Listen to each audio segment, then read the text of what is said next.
ദൈവനാമത്തിന് മഹത്വം ഉണ്ടായിരിക്കട്ടെ.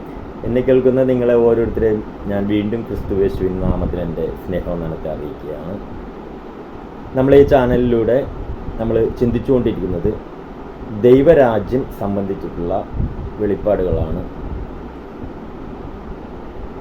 ഞാൻ ഈ സന്ദർഭത്തിൽ നിങ്ങളോട് പറയാനായിട്ട് ആഗ്രഹിക്കുന്നത്,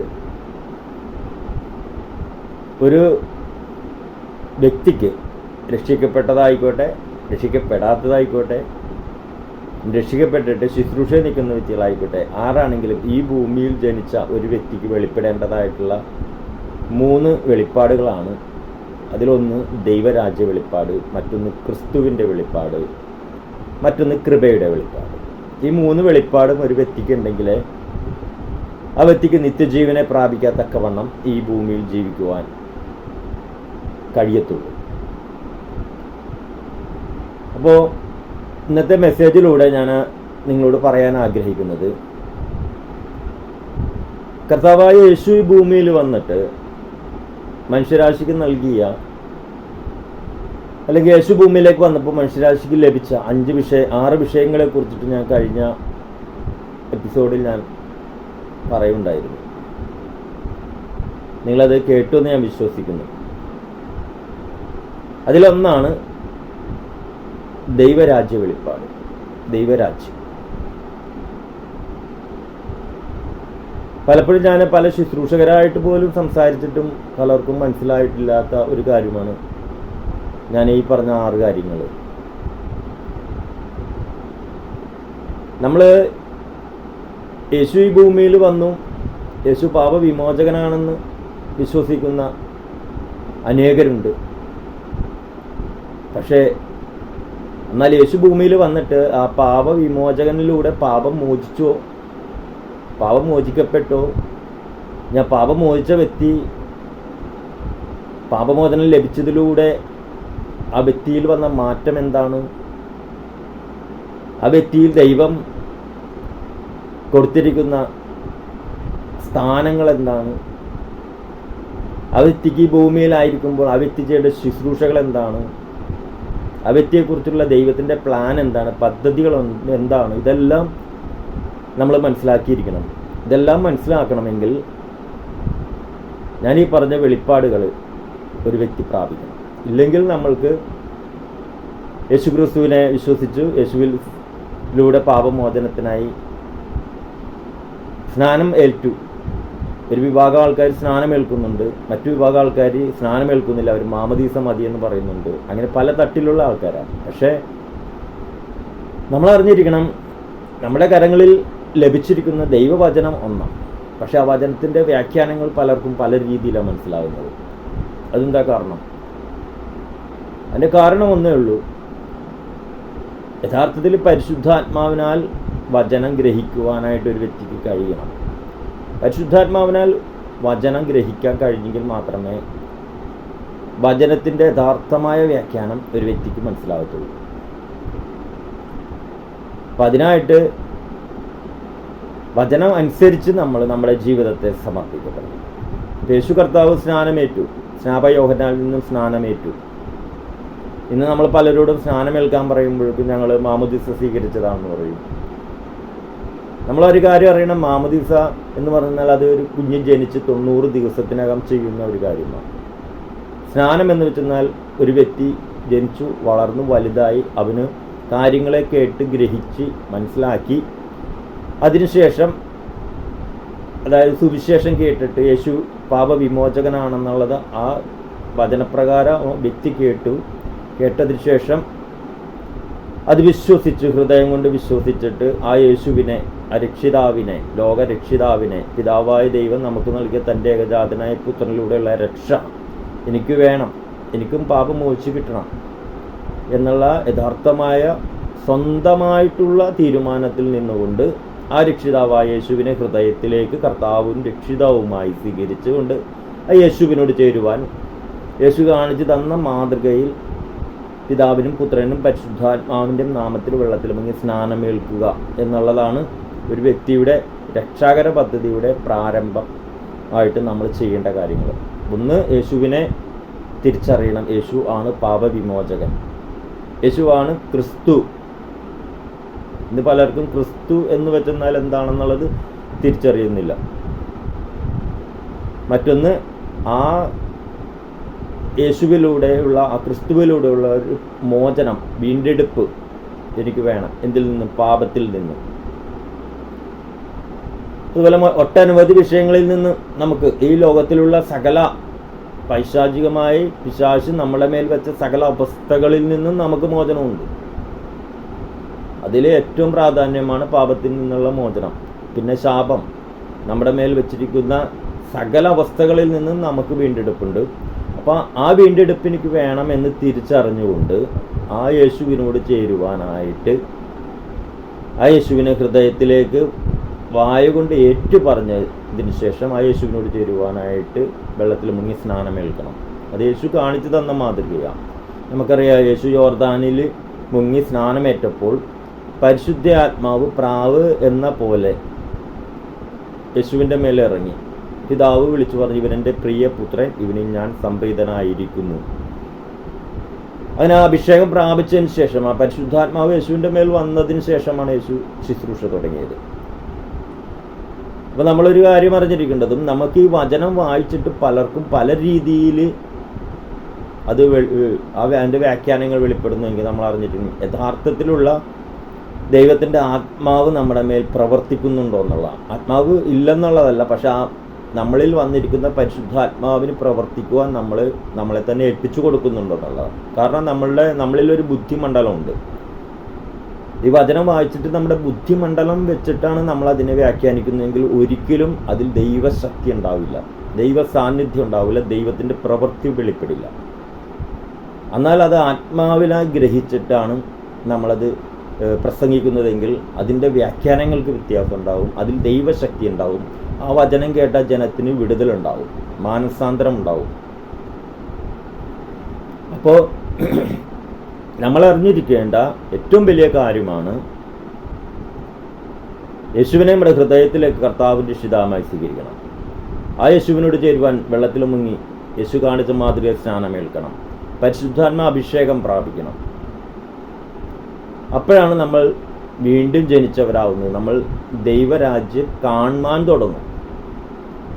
അതായത് യോഹന്നാന്റെ സുവിശേഷം 3-ാം അധ്യായത്തിൽ നിക്കോദേമസ് എന്ന് പറഞ്ഞൊരു വ്യക്തി യേശുവിൻ്റെ അടുക്കൽ വരുന്നത് നമ്മൾ വായിക്കുന്നുണ്ട്. അവിടെ വായിക്കുന്നുണ്ട്, നീ വീണ്ടും ജനിക്കുന്നില്ല എങ്കിൽ ദൈവരാജ്യം കാണുക പോലും ചെയ്യുകയില്ലെന്ന്. അതിനുശേഷം യേശു പറയുന്നുണ്ട്, നീ ജലത്താലും ആത്മാവിനാലും വീണ്ടും ജനിക്കുന്നില്ലെങ്കിൽ ദൈവരാജ്യത്തിൽ കടപ്പാൻ കഴിയത്തില്ലെന്ന്. അപ്പം വീണ്ടും ജനിച്ച ഒരു വ്യക്തി ദൈവരാജ്യം കാണാൻ തുടങ്ങും. പക്ഷെ കടക്കണമെങ്കിൽ ജലത്താലും ആത്മാവിനാലും വീണ്ടും ജനിക്കണം. അപ്പോൾ വീണ്ടും ജനനത്തെക്കുറിച്ചിട്ട് യേശു കർത്താവ് അവിടെ പറഞ്ഞു. ഇപ്പം നമ്മളെ ഇന്നത്തെ മെസ്സേജ് അതല്ല, അതുകൊണ്ടിട്ട് ഞാൻ അതിലേക്ക് കടക്കുന്നില്ല. അപ്പോൾ എന്തുകൊണ്ടിട്ട് ദൈവവചനം കേട്ടിട്ട് പലർക്കും പല രീതിയിൽ ഇതിനെ വ്യാഖ്യാനിക്കാൻ കഴിയുന്നു? പല രീതിയിൽ വ്യാഖ്യാനിക്കുന്നതിൻ്റെ കാരണം എന്താ? പല രീതിയിൽ ദൈവവചനം വ്യാഖ്യാനിക്കുന്നതിൻ്റെ കാരണം ഈ വചനം എഴുതിയിരിക്കുന്നത് പരിശുദ്ധാത്മാവിനാലാണ്. പരിശുദ്ധാത്മാവിനാൽ ആത്മനിവേശിതമാണ് ഈ വചനം. നമ്മൾ വായിക്കുന്നുണ്ട്, എല്ലാ തിരുവെഴുത്തും ദൈവശ്വാസീയമാകയാൽ. 2 തിമോത്തി 3:16 നമ്മൾ വായിക്കുന്നതാണ്, എല്ലാ തിരുവെഴുത്തും ദൈവശ്വാസീയമാണ്. അപ്പോൾ ഈ നമ്മുടെ കയ്യിലിരിക്കുന്ന ഈ ദൈവവചനം ദൈവാത്മാവിനാൽ എഴുതപ്പെട്ടതാണ്. അപ്പോൾ ദൈവാത്മാവിനാൽ എഴുതപ്പെട്ട വചനം ദൈവാത്മാവിനാൽ നമ്മൾ ഗ്രഹിക്കണം. ബുദ്ധിമണ്ഡലം കൊണ്ട് ഗ്രഹിച്ചെന്നാൽ അതിൻ്റെ വ്യാഖ്യാനം വേറെ ആയിരിക്കും. ആത്മാവിൽ അത് ഗ്രഹിച്ചെന്നാൽ, ആത്മാവിൽ ഗ്രഹിക്കണമെങ്കിൽ വീണ്ടും ജനിച്ചു പരിശുദ്ധാത്മാവിൻ്റെ നിറവുള്ളൊരു വ്യക്തിക്ക് മാത്രമേ യഥാർത്ഥത്തിൽ ദൈവവചനത്തിൻ്റെ യഥാർത്ഥ വ്യാഖ്യാനം മനസ്സിലാവൂ. എന്നുവെച്ചാൽ ക്രിസ്തുവിലായ ഒരു വ്യക്തിക്ക് മാത്രമേ. എന്നെ കേൾക്കുന്ന നിങ്ങൾ ചിലപ്പോൾ വീണ്ടും ജനിച്ചവരായിരിക്കാം, പക്ഷേ എങ്കിലും ദൈവവചനം നിങ്ങൾ വായിച്ചിട്ട് ആ വചനം നിങ്ങളുടെ ആത്മാവിൽ നിങ്ങളതിനെ ഗ്രഹിക്കുന്നില്ലെങ്കിൽ, ആത്മാവിൽ നിങ്ങൾക്ക് അതിൻ്റെ വ്യാഖ്യാനങ്ങൾ പരിശുദ്ധാത്മാവ് നിങ്ങൾക്ക് വെളിപ്പെടുത്തി തരുന്നില്ല എങ്കിൽ ഈ പറഞ്ഞതുപോലെ നിങ്ങൾ ബുദ്ധിമണ്ഡലത്തിൽ നിന്നുകൊണ്ടിട്ട് വചനത്തെ വ്യാഖ്യാനിക്കും. അപ്പോൾ അതിൻ്റെ യഥാർത്ഥമായ ദൈവം ആഗ്രഹിക്കുന്ന വിധത്തിലുള്ള വ്യാഖ്യാനം നമുക്ക് പറയാൻ പറ്റത്തില്ല, നമുക്ക് കിട്ടത്തില്ല. അതുകൊണ്ടിട്ടാണ് നമ്മൾ വായിക്കുന്ന വചനം ഒന്നാണ്, പക്ഷെ വ്യാഖ്യാനം പലതായി പോകും. നമ്മളിന്ന് ലോകം മുഴുവനുമുള്ള എല്ലാ മനുഷ്യരും രക്ഷിക്കപ്പെടണമെന്ന് നമ്മൾ ആഗ്രഹിക്കുന്നുണ്ട്. നമുക്കിന്ന് ഒട്ടനവധി സഭകളുണ്ട്. പക്ഷെ ഓരോ സഭകളുടെയും ദർശനം പലതാണ്. ചില പാസ്റ്റർമാർ പറയുന്നത് കേൾക്കാം, ഞങ്ങളുടെ ദർശനം ഇന്നതാ, ഞങ്ങളുടെ ദർശനം ഇന്നതാ. ഞാൻ ചോദിക്കട്ടെ, എങ്ങനെ പല ദർശനം എന്നത്? ഇവിടെ ദൈവം പുത്രൻ മുഖാന്തരം ഇവിടെ ഒരു സഭയേ ഉള്ളൂ. യേശുവിന് ഒരു സഭയെ ഭൂമിയിലുള്ളൂ. യേശു പറഞ്ഞിരിക്കുന്ന വചനങ്ങളെല്ലാം ഒരുപോലെയാണ്. നമ്മുടെ കരങ്ങളിലിരിക്കുന്ന ബൈബിളിലെ വചനങ്ങളെല്ലാം ഒരുപോലെയാണ്. പക്ഷേ ഇതിന് പല വ്യാഖ്യാനങ്ങളും, സഭകൾക്ക് പല ദർശനങ്ങളും വരുന്നത് എങ്ങനെയാണ്? യേശുവിനൊരു സഭയുള്ളെങ്കിൽ ആ സഭയ്ക്ക് അകത്തായിരിക്കുന്ന എല്ലാവർക്കും ഒരൊറ്റ ദർശനമേ ഉണ്ടാകാൻ പാടുള്ളൂ. അപ്പോൾ പല ദർശനങ്ങൾ ഉണ്ടാകുന്നുവെങ്കിൽ നിങ്ങൾ അറിഞ്ഞിരിക്കണം, നിങ്ങളുടെ സഭ പരിശുദ്ധാത്മാവിനാൽ ദൈവവചനപ്രകാരം അല്ല മുന്നോട്ട് പോകുന്നത്. ദൈവവചനപ്രകാരം ആണ് പോകുന്നതെങ്കിൽ അതിൻ്റെ പിന്നിൽ പരിശുദ്ധാത്മാവിൻ്റെ പ്രവൃത്തി ഉണ്ടാവും. പരിശുദ്ധാത്മാവാണ് നിങ്ങളെ ശുശ്രൂഷിക്കുന്ന, നിങ്ങളെ നിയന്ത്രിക്കുന്നതെങ്കിൽ ഈ വചനം വായിച്ചെന്നാൽ ദൈവം ആഗ്രഹിക്കുന്ന വ്യാഖ്യാനം മാത്രമേ അത് നിങ്ങൾക്ക് വെളിപ്പെട്ടു വരൂ. അതല്ല, നിങ്ങൾ ഒരു ബൈബിൾ കോളേജിൽ പോയി പഠിച്ചിട്ട് ബൈബിൾ പഠിച്ച് തിയോളജിയെ പാസ്സായി ഡോക്ടറേറ്റ് എടുത്ത വിദ്യയായിരിക്കാം. പക്ഷേ അത് പരിശുദ്ധാത്മാവിനാലുള്ള വചന വ്യാഖ്യാനത്തിന് അത് നിങ്ങളെ സഹായിച്ചെന്ന് വരില്ല. ഒരുപക്ഷെ നിങ്ങൾ ബൈബിളിലെ കാര്യങ്ങളെ കൂടുതൽ മനസ്സിലാക്കുവാൻ, ചരിത്രങ്ങളെ മനസ്സിലാക്കുവാൻ, കാര്യങ്ങളെ മനസ്സിലാക്കുവാനല്ല, നിങ്ങളുടെ ബുദ്ധിമണ്ഡലത്തിലൂടെ അത് മനസ്സിലാക്കാൻ നിങ്ങൾക്കത് സഹായകമാകും ബൈബിൾ കോളേജിലെ പഠനം. പക്ഷേ എങ്കിൽ ദൈവരാജ്യത്തിൻ്റെ മർമ്മങ്ങളെ ഗ്രഹിക്കുവാനായിട്ട് ബൈബിൾ കോളേജിൽ പഠിച്ചെന്നാൽ മനസ്സിലാവില്ല. ദൈവരാജ്യത്തിൻ്റെ മർമ്മങ്ങളെ ഗ്രഹിക്കണമെങ്കിൽ നമ്മളുടെ ആത്മാവിൽ ദൈവത്തിൻ്റെ ആത്മാവ് അത് വെളിപ്പെടുത്തി തരണം. ദൈവിക കാര്യങ്ങളെ നമുക്ക് തിരിച്ചറിയണമെങ്കിൽ അതൊരു വെളിപ്പാടായി നമുക്ക് ലഭിക്കണം. വെളിപ്പാടാണെന്ന് വെച്ചാൽ നമ്മുടെ ആത്മമണ്ഡലത്തിൽ ദൈവത്തിൻ്റെ ആത്മാവ് നമുക്ക് വെളിപ്പെടുത്തി തരേണ്ടതായ ഒന്നാണ്. ദൈവരാജ്യ വെളിപ്പാട്, ക്രിസ്തുവിൻ്റെ വെളിപ്പാട്, കൃപയുടെ വെളിപ്പാട്. ഇത് ദൈവത്തിൻ്റെ ആത്മാവ് നമ്മളെ ഹൃദയങ്ങളിൽ വെളിപ്പെടുത്തി തരണം. ആ വെളിപ്പാടിൽ നിന്ന് നമ്മൾ വചനം വായിക്കുമ്പോൾ ദൈവം എന്ത് ഉദ്ദേശിച്ചിട്ടാണോ ഈ വചനം നമുക്ക് നൽകിയത് അതിൻ്റെ യഥാർത്ഥ വ്യാഖ്യാനം നമുക്ക് ഗ്രഹിക്കാൻ കഴിയും. അതുകൊണ്ടിട്ടാണ് മത്തായിയുടെ സുവിശേഷം 16 നമ്മൾ വായിക്കുന്നുണ്ട്. യേശു ചോദിക്കുന്നു, ജനം ഞാൻ ആരാണെന്നാണ് പറയുന്നത്. പല കാര്യങ്ങളാണ്, പല അഭിപ്രായങ്ങളാണ് യേശുവിനെ കുറിച്ചിട്ട് അവിടെ പറഞ്ഞത്. അപ്പോൾ യേശു ശിഷ്യന്മാരോട് ചോദിക്കും, ഞാൻ ആരാണെന്നാണ് നിങ്ങൾ പറയുന്നത്? അപ്പോഴാണ് പത്രോസ് പറയുന്നത്, നീ ജീവനുള്ളവനായ ദൈവത്തിൻ്റെ പുത്രനായ ക്രിസ്തു. അപ്പോൾ യേശു അവിടെ പറയുന്നുണ്ട് ശീമോനോട്, ശീമോനെ, ഇത് നിനക്ക് വെളിപ്പെടുത്തി തന്നത് ജഡരക്തങ്ങളല്ല, എൻ്റെ സ്വർഗസ്ഥനായ പിതാവത്രേ. കേട്ടോ, അവിടെ ജഡരക്തങ്ങളല്ല, ബുദ്ധിയോ കഴിവോ പ്രാപ്തിയോ അല്ല, നിന്റെ ബുദ്ധിയോ കഴിവോ പ്രാപ്തിയല്ല, ഇത് സ്വർഗസ്ഥനായ പിതാവ് നിന്റെ ഹൃദയത്തിൽ വെളിപ്പെടുത്തി തന്നതാണ്. അപ്പോൾ നമ്മൾ മനസ്സിലാക്കിയിരിക്കേണ്ടത്, ഈ ക്രിസ്തുവിൻ്റെ വെളിപ്പാട് ഒരു വ്യക്തിക്ക് ലഭിക്കണമെങ്കിൽ അത് നമ്മുടെ ആത്മമണ്ഡലത്തിൽ ദൈവത്തിൻ്റെ ആത്മാവ് വെളിപ്പെടുത്തി തരണം. അപ്പം ക്രിസ്തുവിലായ ഒരു വ്യക്തിക്കുള്ള ഫ്രീഡം, ക്രിസ്തുവിലായ വ്യക്തിക്കുള്ള അനുഗ്രഹങ്ങളുടെ അവകാശം, ക്രിസ്തുവിലായ വ്യക്തിക്കുള്ള ആത്മീയ അധികാരം, ഇതെല്ലാം നമുക്ക് വെളിപ്പെട്ട് കിട്ടണമെങ്കിൽ ബൈബിള് വായിച്ച് പഠിച്ചതുകൊണ്ട് പറ്റില്ല. ബൈബിളിലെ വചനം നമ്മളുടെ ഹൃദയങ്ങളിൽ ആത്മമണ്ഡലത്തിൽ ദൈവത്തിൻ്റെ ആത്മാവ് അതിൻ്റെ വ്യാഖ്യാനങ്ങളെ വെളിപ്പെടുത്തി തരും. അപ്പോഴേ യഥാർത്ഥത്തിലുള്ള ആ വചനത്തിലുള്ള വിടുതൽ നമുക്ക് സൗഖ്യമായിക്കോട്ടെ, എല്ലാ മേഖലകളിലുള്ള വിടുതലും നമുക്ക് അനുഭവിക്കാൻ കഴിയണമെങ്കിൽ നമ്മുടെ ആത്മമണ്ഡലത്തിൽ അത് നമുക്ക് വെളിപ്പാടായിക്കോട്ടെ. അതുപോലെ തന്നെ നിങ്ങളിപ്പോൾ ഈ വചനം കേട്ടുകൊണ്ടിരിക്കുമ്പോൾ നിങ്ങൾക്ക് ഈ വചനം ഞാൻ പറയുന്നത് എന്താണെന്ന് നിങ്ങൾക്ക് യഥാർത്ഥമായി ഗ്രഹിക്കണമെങ്കിൽ, ഒരുപക്ഷെ അനേകർക്ക് ഇത് മനസ്സിലാവുന്നുണ്ടാവില്ലായിരിക്കാം ഞാൻ സംസാരിക്കുന്നത്. നിങ്ങൾക്കിത് സംസാരിക്കുന്നത് മനസ്സിലാകണമെങ്കിൽ തന്നെ നിങ്ങൾ പരിശുദ്ധാത്മാവിനാൽ ഞാൻ നിങ്ങളോട് സംസാരിക്കുന്ന കാര്യങ്ങൾ നിങ്ങൾക്കത് ഗ്രഹിക്കാൻ കഴിയണം. പരിശുദ്ധാത്മാവിനാൽ ഗ്രഹിക്കാൻ കഴിയുന്നില്ല എങ്കിൽ നിങ്ങളിത് ബുദ്ധിമണ്ഡലം വെച്ച് കേൾക്കും. ബുദ്ധിമണ്ഡലത്തിൽ ഇത് മനസ്സിലാകത്തില്ല. അപ്പോൾ അതുകൊണ്ടിട്ടാണ് ഓരോ സഭകളും പറഞ്ഞു ഞങ്ങളുടെ ദർശനം അതാ, ഞങ്ങളുടെ ദർശനം അതാണെന്ന്. യഥാർത്ഥത്തിൽ യേശുവിനാൽ പരിശുദ്ധാത്മാവിനാൽ നിയന്ത്രിക്കപ്പെടുന്ന ഒരു സഭയാണെങ്കിൽ, പരിശുദ്ധാത്മാവിനാൽ നിയന്ത്രിക്കപ്പെടുന്ന ഒരു വ്യക്തിയാണ് പ്രസംഗിക്കുന്നതെങ്കിൽ, ഈ ബൈബിള് എടുത്ത് വായിച്ചെന്നാൽ ആ ബൈബിളിലെ യഥാർത്ഥമായ വ്യാഖ്യാനം ആ വ്യക്തി വ്യാഖ്യാനിക്കുമ്പോൾ 10 വ്യക്തികളും ഇതുപോലെ തന്നെ വചനം വായിക്കുകയും വ്യാഖ്യാനിക്കുകയും ചെയ്യുന്ന ഈ 10 വ്യക്തികളും വ്യാഖ്യാനിക്കുന്നത് ഒരേ കാര്യം തന്നെയായിരിക്കും. കാരണം ഒരേ ആത്മാവിനാൽ എഴുതപ്പെട്ടതാണ്.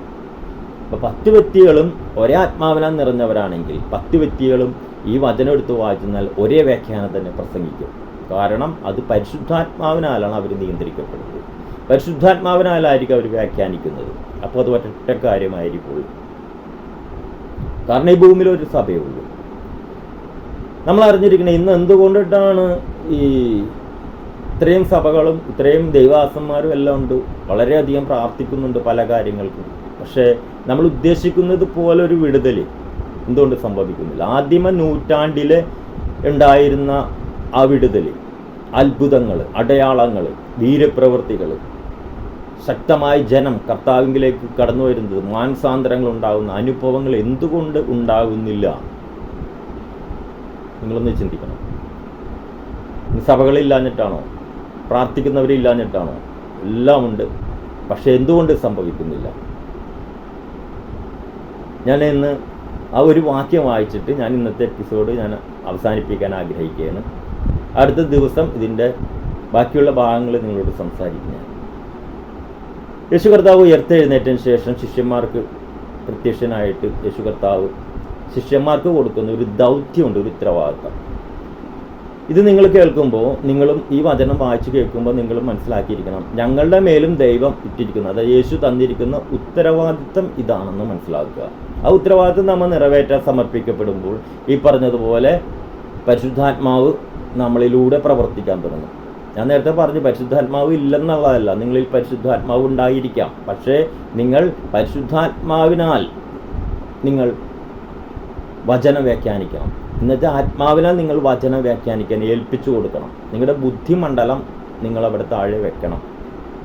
പ്രത്യേകിച്ച് നിങ്ങൾ വചനം ബൈബിൾ കോളേജിൽ പോയി പഠിച്ചവരാണ് നിങ്ങളെങ്കിൽ വളരെ ബുദ്ധിമുട്ടായിരിക്കും നിങ്ങൾക്ക് വീണ്ടും ഈ ആത്മമണ്ഡലത്തിലേക്ക് കയറി വരുവാനും. വചനം കേൾക്കുമ്പോൾ അത് ആത്മാവിൽ വിവേചിച്ച് ആത്മാവിൽ വ്യാഖ്യാനിക്കാൻ വളരെ ബുദ്ധിമുട്ടായിരിക്കും. കാരണം നമ്മുടെ ബുദ്ധിമണ്ഡലത്തിൽ നമ്മളിത് പഠിച്ചു വെച്ചിരിക്കുകയാണ്. ആ പഠിച്ചത് പുറത്തേക്ക് വരുവാക്കി. മറ്റൊന്ന് വെച്ചാൽ ദൈവസന്നിധിയിൽ ഇരുന്ന് ദൈവത്തോട് ആലോചന ചോദിച്ച് ദൈവാത്മാവ് നമ്മളിൽ പ്രവർത്തിച്ച് ദൈവാത്മാവ് നമുക്കത് വെളിപ്പെടുത്തി തരണം. അത് ദൈവസന്നിധിയിൽ ഇരിക്കുന്നവർക്ക് കിട്ടുന്നതാണ്. അപ്പം നിങ്ങൾ പറയും വേണമെങ്കിൽ ഞാൻ ദൈവസന്നിധിയിൽ ഇരിക്കുന്നവരായിരിക്കും, പ്രാർത്ഥിക്കുന്നവരായിരിക്കും. പക്ഷെ നിങ്ങൾ നിങ്ങളുടെ ആത്മമണ്ഡലത്തിന് ഫ്രീഡം കൊടുക്കണം. ആത്മാവിനാൽ നിങ്ങൾ ദൈവത്തിന് ഫ്രീഡം കൊടുക്കണം നമ്മുടെ ലൈഫിൽ. പരിശുദ്ധാത്മാവ് നമ്മളിൽ ഉണ്ടെങ്കിലും പരിശുദ്ധാത്മാവിന് നമ്മളെ ഏൽപ്പിച്ചു കൊടുക്കാത്തടത്തോളം കാലം പരിശുദ്ധാത്മാവ് പ്രവർത്തിക്കത്തില്ല. അപ്പോൾ അതിന് തടസ്സം നമ്മുടെ ബുദ്ധിമണ്ഡലമാണ്. അതുകൊണ്ടിട്ടാണ് യേശു ശിഷ്യന്മാരെ തിരഞ്ഞെടുത്തപ്പോഴേക്കും സാധാരണക്കാരായ, അധികം ബുദ്ധിയില്ലാത്ത, അന്നത്തെ ന്യായപ്രമാണങ്ങളൊന്നും പോയി ഇരുന്ന് പഠിക്കാത്ത സാധാരണക്കാരായ വ്യക്തികളെയാണ് യേശു കർത്താവ് ശിഷ്യന്മാരായിട്ട് തിരഞ്ഞെടുത്തത്. അത് നമ്മൾ മനസ്സിലാക്കണം. എന്നാൽ പൗലോസ് വരുമ്പോഴേക്കും ന്യായപ്രമാണം പഠിച്ച വ്യക്തിയായിരുന്നു. പക്ഷെ പൗലോസിൻ്റെ ജീവിതത്തിൽ ദൈവം ഇടപെടുന്നതിന് വേറൊരു വ്യത്യസ്തതയുണ്ട്. അത് നമുക്ക് പിന്നീട് സംസാരിക്കാം. പക്ഷേ ഇന്ന് ഞാൻ ഈ വചനം വായിച്ച് അവസാനിപ്പിക്കാൻ ആഗ്രഹിക്കുകയാണ്. ഇവിടെ യേശു കർത്താവ് മത്തായിയുടെ സുവിശേഷം അതിൻ്റെ 28:18 തുടങ്ങിയിട്ട് കർത്താവ് ശിഷ്യന്മാരെ ഉപദേശിക്കുന്ന ഒരു കാര്യമാണ്. കർത്താവ് ഈ ഭൂമിയിൽ അവരെന്ത് ശുശ്രൂഷ ചെയ്യണം, എങ്ങനെയായിരിക്കണം, എന്ത് ചെയ്യണം എന്നുള്ളതാണ് കർത്താവ് ശിഷ്യന്മാരോട് പറയുന്ന കാര്യമാണ്. എന്നെ കേൾക്കുന്ന നിങ്ങളൊരു ദൈവദാസനാണെങ്കിൽ, രക്ഷിക്കപ്പെട്ടവരാണെങ്കിൽ, ആരാണെങ്കിലും കർത്താവ് പറഞ്ഞിരിക്കുന്ന ഈ ഒരു ഉപദേശം, ഈ ഒരു ശുശ്രൂഷ ചെയ്യാനാണ് ദൈവം നമ്മളെക്കുറിച്ചിട്ടുള്ള ദൈവത്തിൻ്റെ പദ്ധതി. യേശു അതിനാണ് നമ്മളാക്കി വച്ചിരിക്കുന്നത്. അതാദ്യം മനസ്സിലാക്കുക. ഇവിടെ നിന്ന് നമ്മൾ തുടങ്ങണം. ആദ്യം ഇവിടെ നിന്ന് തുടങ്ങിയെന്നാൽ നമുക്ക് യഥാർത്ഥമായ കർത്താവ് ആഗ്രഹിക്കുന്ന ഒരു സഭ ഈ ഭൂമിയിൽ സ്ഥാപിച്ചെടുക്കാൻ കഴിയും. നമുക്ക് ആ വചനം ഒന്ന് വായിക്കാം. യേശു പറയുകയാണ്, സ്വർഗത്തിലും ഭൂമിയിലും സകല അധികാരവും എനിക്ക് നൽകപ്പെട്ടിരിക്കുന്നു. ആകയാൽ നിങ്ങൾ പുറപ്പെട്ട് പിതാവിൻ്റെയും പുത്രൻ്റെയും പരിശുദ്ധാത്മാവിൻ്റെ നാമത്തിൽ സ്നാനം കഴിപ്പിച്ചും ഞാൻ നിങ്ങളോട് കൽപ്പിച്ചതൊക്കെയും പ്രമാണിപ്പാൻ തക്കവണ്ണം ഉപദേശിച്ചും കൊണ്ടും സകല ജാതികളെയും ശിഷ്യരാക്കിക്കൊള്ളുവിൻ. ഞാനോ ലോകാവസാനത്തോളം എല്ലാ നാളും നിങ്ങളോട് കൂടെയുണ്ട്. യേശു കർത്താവ് തൻ്റെ സഭയെക്കുറിച്ചിട്ട് പറയുക, തൻ്റെ ഹൃദയത്തിലെ സഭ ഈ ഭൂമിയിൽ എങ്ങനെ ആയിരിക്കണം, എന്ത് ഉപദേശിക്കണം എന്നുള്ളതിനെ കുറിച്ചിട്ട് ശിഷ്യന്മാരോട് പറഞ്ഞു കൊടുക്കുക. കർത്താവ് സ്വർഗ്ഗാരോഹണം ചെയ്യാൻ പോണേ. ഈ വചനം നിങ്ങൾ എന്നെ കേൾക്കുന്ന ദൈവാസഭരാണ്, പ്രത്യേകിച്ച് നിങ്ങൾ ഈ വചനം ഒന്ന് വായിച്ചിട്ടൊന്ന് ധ്യാനിക്കുക. നിങ്ങളുടെ പ്രസംഗങ്ങൾ, നിങ്ങൾ സഭയിൽ എന്തു പ്രസംഗിക്കുന്നു? കർത്താവ് പറയണേ, ഞാനോ നിങ്ങളോട് കൽപ്പിച്ചതൊക്കെയും പ്രമാണിപ്പാൻ തക്കവണ്ണം ഉപദേശിക്കണം, സകല ജാതികളെയും ശിഷ്യരാക്കണം. എന്നെ കേൾക്കുന്ന നിങ്ങൾ ദൈവദാസന്മാരാണെങ്കിൽ നിങ്ങളൊന്ന് ഒന്ന് ഒന്ന് ചിന്തിക്കുക. നിങ്ങൾ പ്രസംഗിക്കുന്നത് യേശു കൽപ്പിച്ചത്, യേശു പറഞ്ഞത്, യേശു ഉപദേശിച്ച ഉപദേശങ്ങളാണോ നിങ്ങൾ സഭയിൽ പ്രസംഗിക്കുന്നത്? അല്ല, നിങ്ങൾ വിശ്വാസിയായിരിക്കുന്ന വ്യക്തിയാണെങ്കിൽ ഇവിടെ പറയുന്നുണ്ട്, ശിഷ്യരാക്കിക്കൊള്ളുവാനാ പറഞ്ഞ. സഭയ്ക്കകത്ത് വിശ്വാസികളല്ല, യേശുവിൽ വിശ്വസിച്ചവരെല്ലാവരും ശിഷ്യരായി. വിശ്വാസി ശിഷ്യനായി മാറണം. അപ്പം നിങ്ങൾ ചിന്തിക്കുക, നിങ്ങൾ കേൾക്കുന്ന പ്രസംഗങ്ങൾ, വചനങ്ങൾ നിങ്ങൾ സഭയിൽ കൂടി വരുമ്പോൾ യേശുവിൻ്റെ ഉപദേശങ്ങളാണോ കേൾക്കുന്നത്? യേശു ഈ ഭൂമിയിൽ 3.5 കൊല്ലം ശുശ്രൂഷിച്ചപ്പോൾ പ്രസംഗിച്ച ആ വചനങ്ങളാണോ, ആ ഉപദേശങ്ങളാണോ നിങ്ങൾ കേൾക്കുന്നത്? അതാണ് നിങ്ങൾക്ക് സഭയിലൂടെ നിങ്ങൾക്ക് നിങ്ങളുടെ ദൈവദാസന്മാർ തരുന്നത്. ഇത് നിങ്ങൾ തിരിച്ചറിയണം.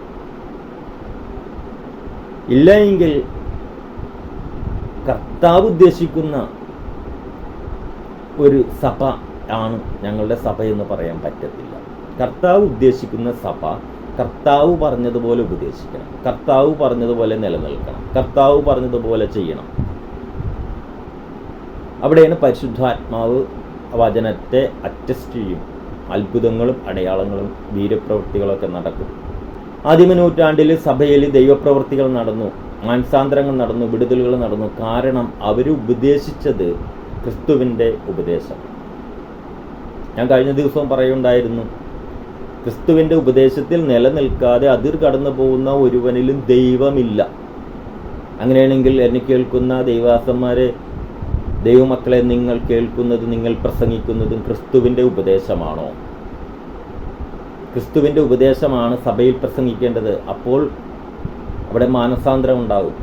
നിങ്ങളുടെ ഒരു വ്യക്തിയുടെയും ഐഡിയോ, ഒരു വ്യക്തിയുടെ കാഴ്ചപ്പാടോ, ഒരു വ്യക്തിയുടെയും മറ്റുള്ളവർ ഉപദേശിക്കാനുള്ള മാനുഷികമായ കഴിവോ പ്രാപ്തികളോ ഒന്നുമല്ല സഭക്കകത്ത് വേണ്ടത്, പ്രയോജനപ്പെടുത്തേണ്ടത്, ഉപദേശിക്കാനായിട്ട് എടുക്കേണ്ടത്.